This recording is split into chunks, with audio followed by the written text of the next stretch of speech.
Pemirsa yang dimuliakan dan dirahmati oleh Allah Subhanahu wa taala, kita tadi sudah menjelaskan bagaimana kemuliaan Nabi Ibrahim alaihissalam. Pasti kemuliaan itu tidak akan beliau dapatkan tanpa jerih payah, tanpa ibadah, tanpa ketakwaan kepada Allah Subhanahu wa taala.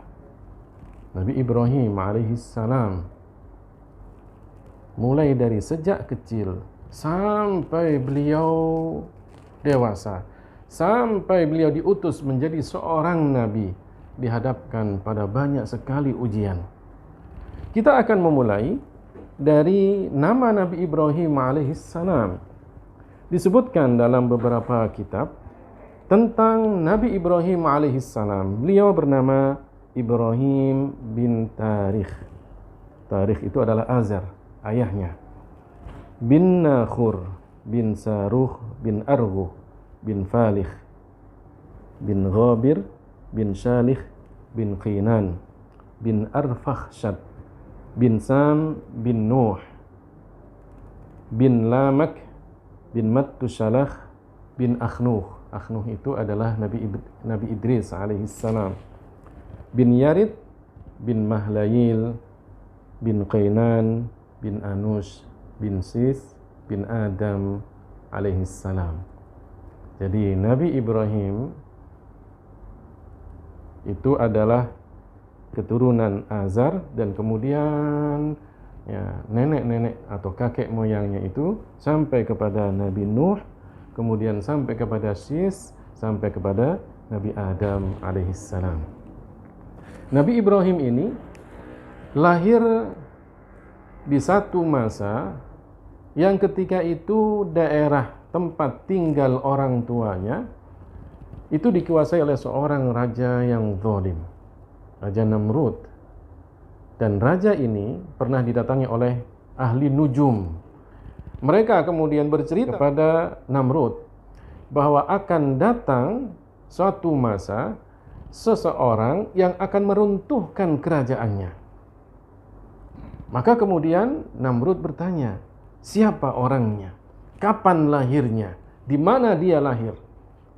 Ahli nujum itu kemudian menjelaskan, namanya adalah Ibrahim, lahir pada tahun sekian di antara daerah-daerah yang Anda kuasai.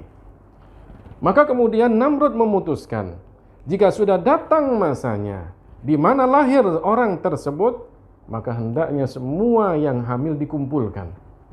Yang kemudian melahirkan anak laki-laki akan dibunuh, kecuali ibunda dari Nabi Ibrahim alaihissalam yang tidak terdeteksi. Ketika itu beliau tidak ada yang mengetahui bahwa beliau sedang dalam keadaan hamil, sehingga kemudian ibunda dari Nabi Ibrahim alaihissalam ketika merasakan bahwa dirinya akan melahirkan seorang bayi, maka kemudian beliau bersembunyi di satu gua. Beliau melahirkan seorang putra dengan selamat. Kemudian beliau rapikan, kemudian beliau taruh di tempat yang baik, dan kemudian beliau tinggalkan, beliau tutup gua tersebut. Nabi Ibrahim alaihissalam berada di gua tersebut, ada yang mengatakan selama 15 bulan. Sampai akhirnya beliau besar. Tidak ada yang mengetahui masa kecil Nabi Ibrahim alaihissalam, sehingga tidak ada yang curiga tentang keluarga Nabi Ibrahim alaihissalam. Sampai akhirnya Nabi Ibrahim alaihissalam diselamatkan oleh Allah Subhanahu wa taala dan diutus menjadi seorang nabi. Pemirsa yang dimuliakan oleh Allah Subhanahu wa taala, dari sinilah kemudian mulai Nabi Ibrahim dihadapkan dengan tantangan, ujian dalam berdakwah. Di antara ujian yang pertama kali beliau dapatkan adalah ujian di antara keluarganya sendiri. Nabi Ibrahim alaihissalam dihadapkan pada orang tua. Ayahnya sendiri tidak beriman kepada Nabi Ibrahim alaihissalam. Tapi Nabi Ibrahim mengajaknya dengan cara yang halus, dengan cara yang hikmah, dengan ajakan-ajakan kata-kata yang lemah lembut, dengan memberikan logika-logika akal, agar ayahnya pun mau menerima dakwahnya. Di dalam Al-Quran, Allah Subhanahu wa Ta'ala menyebutkan tentang dakwah Nabi Ibrahim kepada ayahnya. Allah Subhanahu wa Ta'ala berfirman, "Idh qala li abihi ya abati lima ta'budu ma la yasma' wa la yubsir wa la yughni 'anka syai'a. Ya abati inni qad ja'ani minal 'ilmi ma lam ya'tik. Fattabi'ni ahdika siratan sawiyya."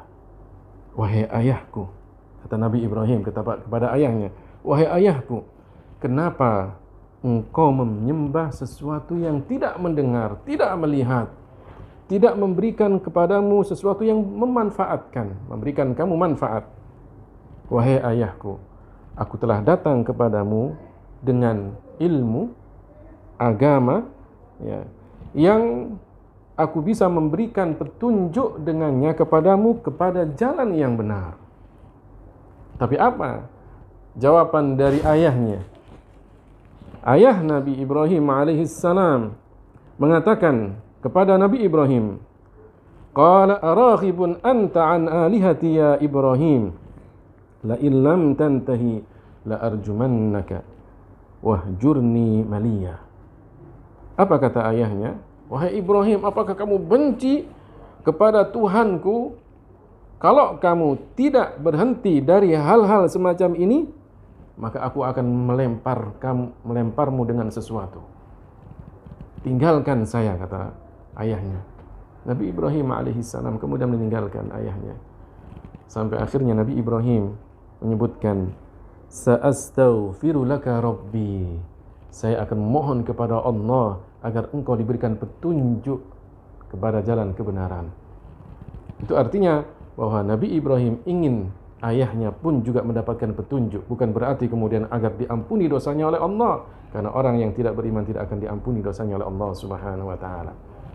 Pemirsa yang dimuliakan oleh Allah Subhanahu wa Ta'ala, jadi kita tahu dari masa kecil Nabi Ibrahim alaihissalam sudah dihadapkan pada satu ujian yang tidak biasanya dialami oleh seorang anaknya dalam usia yang masih balita, bayi. Allah Subhanahu wa Ta'ala menjaga Nabi Ibrahim karena beliau akan diutus menjadi seorang nabi. Bahkan perkembangan bayi yang namanya Ibrahim ini sungguh luar biasa. Setelah itu kemudian Nabi Ibrahim juga dihadapkan pada satu ujian, yaitu apa? Bertemu dengan keluarganya yang juga tidak beriman kepada Allah Subhanahu wa Ta'ala. Ini menunjukkan begitu banyaknya ujian Nabi Ibrahim alaihissalam. Belum lagi kemudian ketika kita nanti akan berbicara tentang ujian-ujian Nabi Ibrahim ketika dihadapkan dengan kaumnya, kaum Babilonia yang menyembah berhala, atau kaum dari Haran yang menyembah bintang-bintang. Semuanya itu akan dihadapi oleh Nabi Ibrahim alaihissalam, dihadapi dengan penuh kesabaran, sehingga kemudian beliau mendapatkan julukan Ulul Azmi, seorang nabi yang begitu tinggi batas kesabarannya sehingga dimuliakan oleh Allah Subhanahu wa Ta'ala. Pemirsa yang dimuliakan oleh Allah Subhanahu wa Ta'ala, ini artinya bahwa kita, jika kita ingin mendapatkan keutamaan, kemuliaan, maka hendaknya kita bertakwa kepada Allah Subhanahu wa Ta'ala. Semakin orang itu bertakwa kepada Allah, semakin banyak ujian yang Allah berikan kepadanya. Semakin dia sabar, semakin tinggi nilai ketakwaannya kepada Allah Subhanahu wa Ta'ala. Inna akramakum indallahi atqakum.